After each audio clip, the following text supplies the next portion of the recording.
Nah,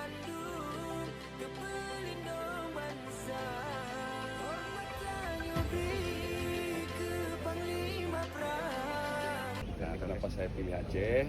Kalau kami sudah menjadi jadwal kami untuk melaksanakan terawih keliling. Nah, kami sekalian di sini buka puasa bersama di Aceh, sekalian kita lihat proyeknya di Aceh. Jadi itu aja sebabnya. Bantuan yang telah diberikan menyangkut dengan jembatan, alhamdulillah sudah aman jembatan yang telah dibangun.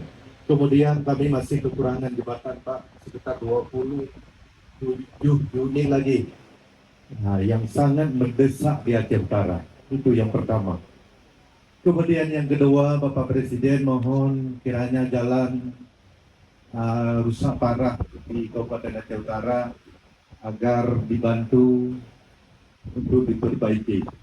Kemudian yang ketiga, Bapak Presiden, untuk ketahanan pangan, kebetulan di Aceh Utara bencana luar biasa kemarin, sawah masyarakat rendam 18.000 hektar.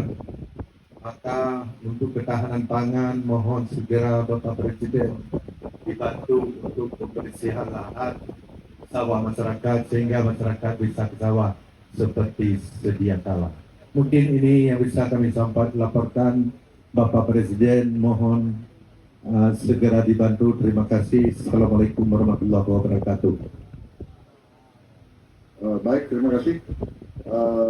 Nanti ini pasti akan dan sudah direncanakan oleh Satgas Rehabilitasi dan Rekonstruksi yang dipimpin oleh Saudara Menteri Dalam Negeri. Saya sudah terima laporan juga dari Pertanian.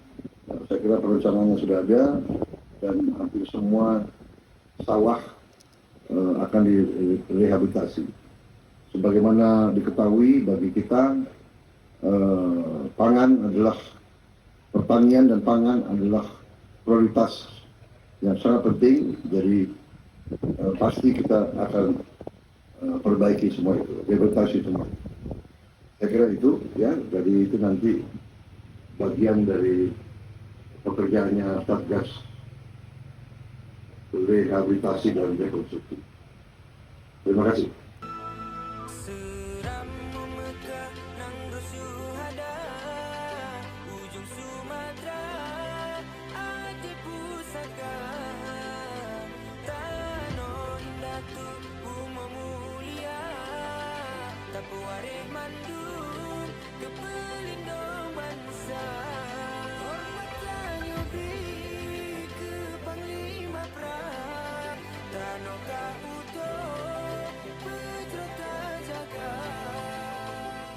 Jalan